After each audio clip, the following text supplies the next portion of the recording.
Hi guys, my name is Sean. I'm a houseplant enthusiast from Jakarta, Indonesia. I like to take plants home and care for them, figure out what makes them happy and to propagate them, and then document that experience for you here on YouTube so you can learn and maybe be inspired to take one home yourself and to cut it up and share with people. So if you're into that kind of videos, please do consider subscribing to my channel and send this video a like. Do comment down below if you have anything to say or you want to share your experience as well. So in today's video, I'm going to talk about the Philodendron melanochrysum. And this is actually a very sought after philodendron now, and it's known for its huge leaves. Actually, this is considered a very juvenile form. The leaves can get 10 times this size. And yeah, let me quickly walk through with you the care, and then I'm actually going to propagate this plant, and this video is going to take probably somewhere around 3 months to complete filming because I want to show you from beginning till the end of the process, so bear with me. The care for this plant is actually very similar to your other philodendrons. In terms of light, it can take a little bit of direct sunlight, and it can also do medium indirect light.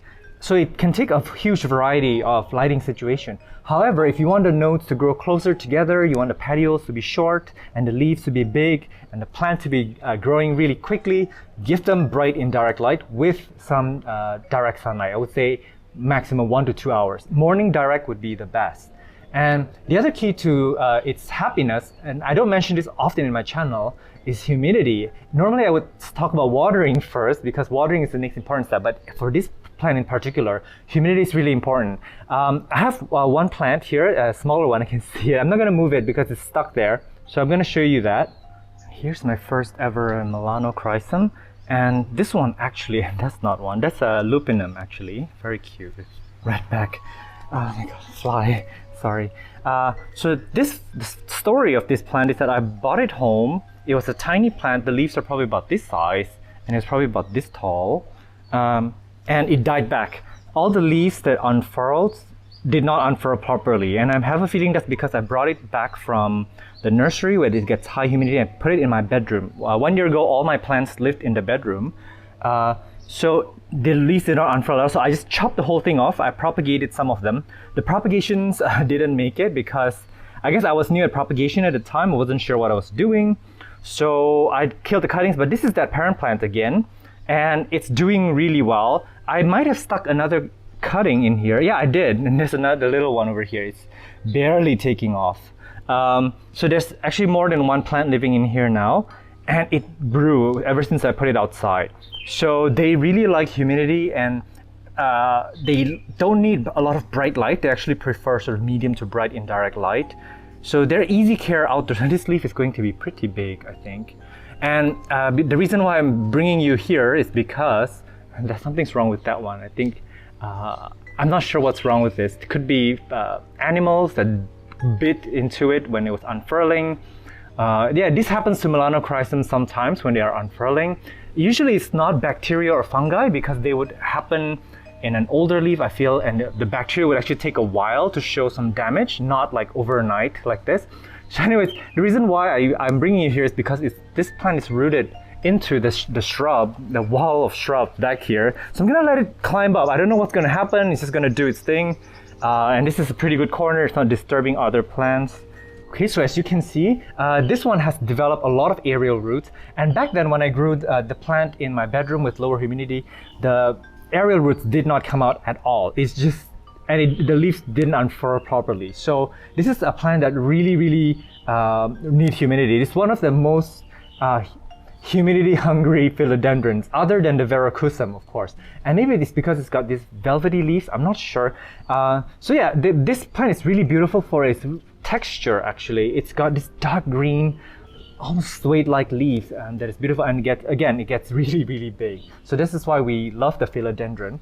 And in terms of watering, actually this particular plant, it gets watered every day, and it's actually sitting in wet, I would say wet potting mix, but I do not recommend that. So let me tell you a little bit of story about this. I know I digress a lot, sorry, but bear with me. I bought this plant in this plastic pot. It's in a nursery potting mix. So here's a lesson for you. If the plant looks happy and is doing well, don't bother to repot it. I know I have better media and I know that it will do better in terracotta. That's just science. But a plant is always going to do best in the potting mix that it was propagated in which it grew up in. So if it's happy, don't be in a hurry to repot it. So yeah, that's an advice for you. So this plant has been happy here, so I didn't bother with potting it. But my advice for you, because I have actually my other philodendron, which I grew from a much smaller plant, they do want to dry out between watering. They can get yellow leaves. In fact, this one had a lot of yellow leaves that fall off in the beginning. That is a classic sign of overwatering. Or an old leaf would also turn yellow and fall off. But there's a big difference between overwatered yellow and like an old leaf that's turning yellow. So do not overwater your philodendron. Any philodendrons actually, they prefer a drying out period. So yeah, there's that. I fertilize this plant normally with all my other house plants. I give it a slow release fertilizer in here. I sometimes use chemical fertilizer in my watering can, and I have worm casting. I just smear a little bit on the topsoil and just let the rainwater wash it down.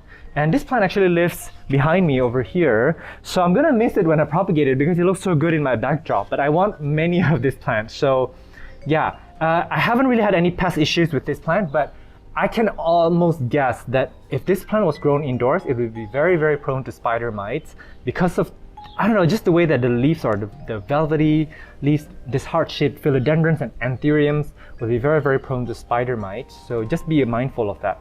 If you do have the luxury of growing this outdoors, I recommend it. If not, I would definitely put it somewhere, maybe in a humidity tent or a hack where you can actually give it humidity. It will thrive for you in that condition.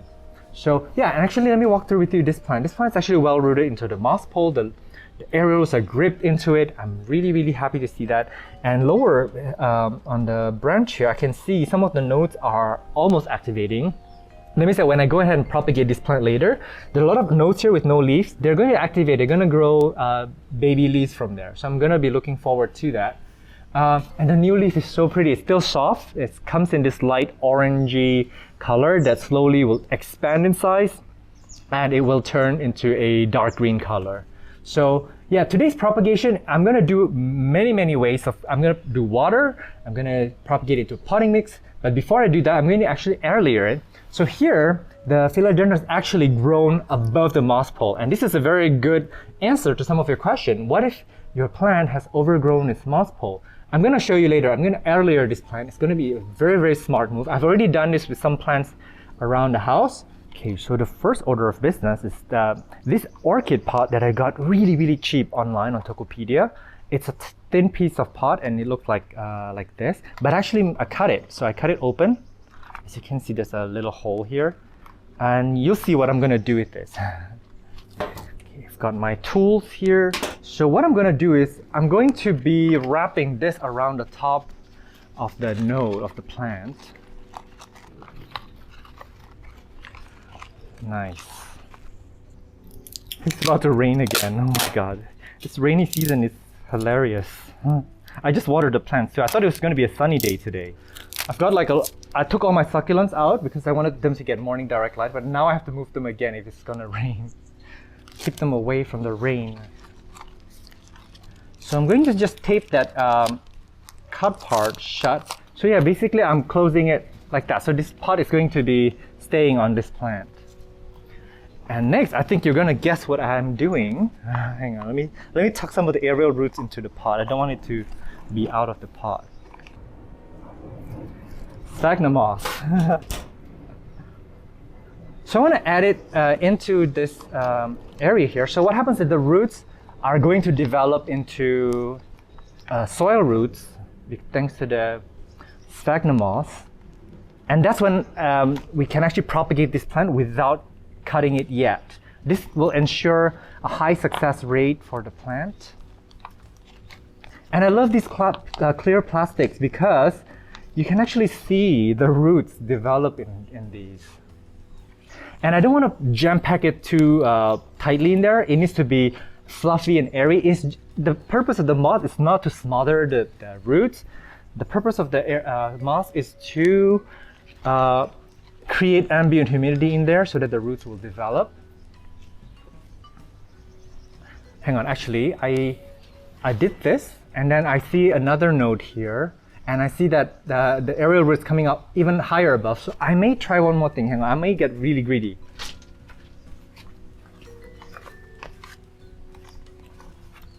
I might do one more of these.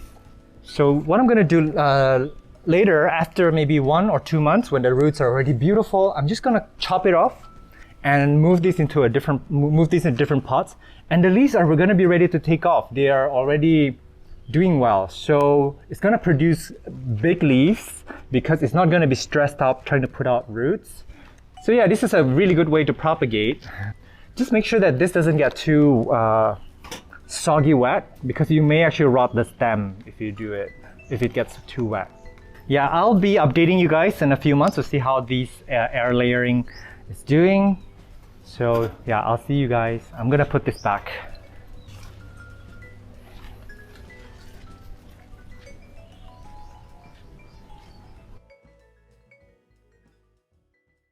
So it's 25 days after the air layering. Let's open this up and see what it looks like. A new leaf formed while we were waiting, and every leaf that's come out seemed to be torn, and I think this is more of a mechanical damage, maybe like an insect or bats or birds got it on, because I don't think this is something that is a bacterial or fungi issue or a humidity issue. Ooh, it's really well rooted in there. Okay, I'm just gonna let go gently, let everything fall. Yeah, very, very pretty. Look at these roots. I think this is ready to be cut up. I'm gonna be propagating today, finally. And I noticed something really weird. I see a little nub here, and that looks like it's trying to sprout a new branch from here. So my theory could be that this plant is doing so well down here. It's rooted and everything. It figured out that it might as well put out another branch because it's doing really well on this node. So that's what I think it's doing now, I think. So yeah, very interesting. I'm gonna get many plants out of this. And we can use these again, by the way. Do not throw these away. They can be used forever and ever. Beautiful. I see like white fuzz here. I think it's mealybugs. I don't know if the camera can pick it up, but yeah. Ooh. I mean, I guess it's already got roots before I even air layered it, because the humidity is so high over here. So yeah, beautiful. I don't see any particularly white or new roots, so but I'm sure it's grown. Definitely it's grown some roots while it was in there. So I'm excited. So this means that this plant will have a higher success rate when we're propagating it. Let's start with the top right here. And this is going into water propagation because it doesn't have a lot of roots yet, and it's trying to support a new leaf, and another one I believe is coming along the way, so it's gonna need a lot of water. So yeah, this is going into water propagation, because if I put this in moss now, it's gonna dry out. There's too many leaves here and not enough roots. So this is my leaf to root ratio thing. Okay, moving on. I think we can cut this off because we don't need this portion. And let me go down and cut over here. Perfect. So here are the roots actually, and I'm going to pot this directly into my aeroid potting mix later. Cut this off. Very easy so far. This is another cutting. Now these ones are actually really well rooted into the moss hole. So I'm gonna have a little bit of challenge here. Yeah. Just hugging it, literally hugging it. I'm breaking things. I'm sorry. So sorry. I mean, I would have normally cut the moss pole, but I don't know. I'm just not in the mood today. This is some pretty decent roots. I think this one's going into sphagnum moss because it doesn't have too many roots yet. And these are actually a little bit dried out, these aerial roots. So I'm gonna probably dip this in activated charcoal to prevent any infection. Yeah, this is a little bit risky, this cutting. I don't know, do I want to keep going or do I just want to leave this as it is? I see another vine coming down from here. Look at that. This plant's doing really well. I don't know, man. Should I take off? I'm gonna do it. Why not? I'm not gonna do this often, so might as well go to town. So this is a pretty good cutting actually. The aerial roots are a little bit dried out, so I'm a little bit worried. This one's Yeah, these guys are all rooted into the moss pole. So you know what? I'm actually gonna leave this alone. This is the most I've ever left in a parent plant, I think. I normally cut very, very liberally, but yeah, I think this will do. And this is going back to my back here. It's looking so empty now, but I give it time and it'll grow back. It'll grow up stronger and bigger than before. So I've got activated charcoal here. I'm just gonna rub it. Rub it, rub it, rub it. You can use cinnamon powder as well. And this is going into a clear propagation vessel. You don't want to leave, you don't want to have the sphagnum moss be too compact in there. Just kind of leave it nice and airy. And all it needs is humidity. It doesn't need moisture actually. Hang on. I should have put some moss in the bottom first before I put this cutting in, because the roots are touching the base of the pot. It's literally naked. So let me put this in.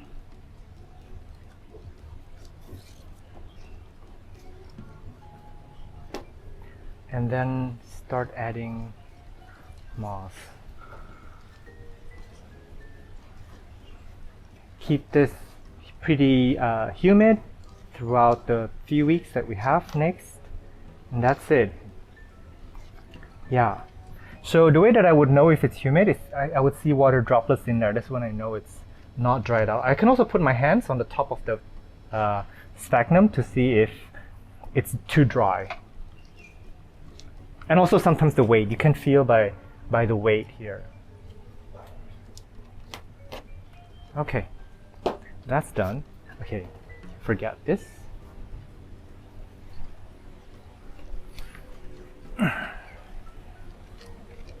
Yeah, and I will give you guys an update on these. So I have 1, 2, 3, 4, 5 cuttings, 1 in water, 4 in sphagnum moss, and I have the parent plant. So I will give you guys an update. It's been 9 weeks since we propagated this melanochrysum. This leaf is showing a lot of stress. We lost 2 leaves, but let's check out the growth points here. This is not doing well, but oh well, I think it's a little bit overwatered actually. This is always wet because I kind of gets rained on. So nothing's grown out of this yet. I check, let me look. I don't see any growth points out of this, but if I pull this, you can see that the roots are actually quite sturdy, so it's rooting in there. I suspect, I don't know if there's going to be root rot. Let me pull it out. Nope, I don't think there's root rot here. Maybe a little bit. Let me see. Yeah, no, those roots look fine. So hang on, you know what? I'm going to just take this out. And with one hand. Yeah, the roots look fine, as you can see here. I don't see any black mushy things. So I'm going to leave this in here, but I'm going to back off with watering quite a bit. This one, the leaf fell off about 2 to 3 weeks after propagation. It yellowed up and fell off, but look at that. That is a new bud. So it's already putting out something new. And I can't see the roots from here. And I'm not going to disturb it. So I'm going to let this root a little bit longer. This next one is, he's also putting out a new shoot there. Again, you don't really need the leaves for the plant to put out a new shoot. And this one, let me see. The leaf looks all right. And then, yeah, it is putting out a new baby leaf here. So this is going to be quite healthy, I think. And then finally we have the one that is propagated in water. Now this is really amazing. Look at the water. It's okay if the water gets dirty, by the way. This is just rainwater, so I just leave it outside. Look at all those roots. That's crazy. It put out a new growth point here. I'm not going to disturb that. So yeah, there's going to be a new growth point there, but I also see here, I don't know if you can see the sharp point there, there's also another bud that's coming on. So we'll see which ones of these develop. Hopefully that one, because this is going to give me bigger leaves. But yeah, this is that leaf that unfurled while it was water propagating, and obviously this is ready to put into soil, so I'm going to do that right now. Okay, so welcome to the plant studio. Take this out of the water. Look at all those roots. That is so pretty. Look at that. This is amazing. I've got 2 nodes. I could cut this into 2 plants technically. So I found a really tall pot here. It's a little bit big, but oh well. I'm gonna keep it here and give it a moss pole later. And the way that I would care for this cutting is to water it well right after I put this into soil. So I want to make sure that both nodes are in the soil. I want to give it a good water after I pot this up and then back off with watering. I don't want to let it dry out too much in the beginning because the roots are used to being in water, but then I would slowly back off with watering until I let it dry out completely between watering, because these guys, again, they don't like to be sitting in water. They don't like to be overwatered. I forgot to put the moss pole in. Let me do that now. I usually put the moss pole towards the back of the pot.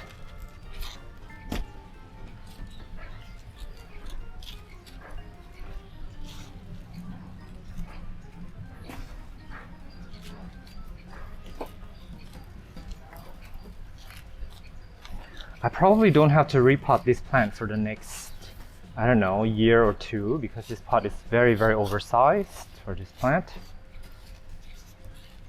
Let me come around. I don't need to tie this to the pole yet, again, because there's no viable aerial root. Hopefully it'll grip onto the pole itself, but I feel like once the leaves come up, I will have to kind of train it up the moss pole a bit. Then I want to give it a little bit of pesticide. This is Philodendron. I use it on all my plants. Not a strong proponent for this. Is that even the right word? Not a strong advocate for this product. It's a little bit toxic, but oh well. Here's some slow release fertilizer. For a pot this size, I use this much. You don't need a lot. You really don't. You don't want to burn the roots. There's also worm casting in the potting mix. I use the aeroid potting mix, of course. I'm going to link that up above so you can see what it's made out of and why I use those ingredients. And this is done. Look at how cute this pot is. So I'm going to let this grow out. So here's the parent plant. It lives right back behind my plant studio. Let me see what's happening with it. It's actually getting medium light here. It doesn't have the strongest light. It put out a growth point here, but something happened to it. I don't know if this is normal. Hang on, let me gently pull it out. Yeah, it is. It may have dried off or rotten off or something. I'm not sure, you guys. Hang on, but I have a feeling this plant will perk up. There's a few activated nodes back here as well, so it can potentially out. And I guess this plant is not getting enough light. There's the leaf that's actually facing the back wall there. So I have a feeling that this plant would actually benefit if I moved it somewhere with brighter light. But it looks so good back here in the backdrop of my studio. No, so I may just leave it here because I have so many other plants. I'm going to grow those out in better light. Look at that. That's not doing so well. I was trying to put out a new shoot though from here. And if this one doesn't make it, it's going to start putting out growth from below, from one of the lower nodes. It's going to branch out. So let's see, I'm actually moving house nodes. I'm going to put this in better light. I guess it should do better in better light and in a better condition. But so far this is not the easiest plant to propagate. Let me quickly show you. Hoya in the way. Hoya just stabbed me. So I'm moving, so everything is kind of messy right now. But that one wall, is melanochrysum, is going up, up, up. But it's not getting bigger leaves, and I think one of the reasons is because that pot is where it came from. There. There's so many dead leaves. Hang on, let me get closer. There's so many dead leaves on there. I don't think it's big enough to support such a big plant. So I need to repot that, but after I move. So yeah, but they're pretty nonetheless, even though they're not so big. Here are the cuttings. Let me see. I actually haven't looked at this for a long time. This is doing okay. It's put out a beautiful new leaf. Look at that beautiful orange on the leaves. Let me check the back. I suspect there may be spider mites. I think this is spider mites. You see that? Little specks and the little bite marks on the leaves. Yeah, some of this area is infested by spider mites because a lot of plants were brought in and some of them were infested. This is the other one. So I need to treat these soon. I haven't treated these for pests lately. So this is the newest leaf. Let me see the back. This one is still okay. I see little specks. I think there's spider mites on here. Yeah, this is not looking the healthiest. Sorry, but these ones, they didn't make it at all. So I'm just gonna give up on these ones. So my verdict is that the melanochrysum is my least favorite plant to propagate to date. I don't know if you guys have better luck at propagating these. Please do comment down below. They seem to be very, very slow. It took me, I think, around almost 6 months to get here, including air layering. So maybe I'm doing something wrong. Maybe I'll do it better next time. I promise you, I'll keep figuring things out. But so far, I think this is a plant that is very difficult to propagate, easily rots, and very slow to propagate as well and to grow. So thank you so much for watching my video. I'm at Botanist on Instagram. If you want to DM me on any questions regarding plant care and propagations, I'll try my best to get back to you. Meanwhile, do take care and stay safe. I will see you in the next video. Bye!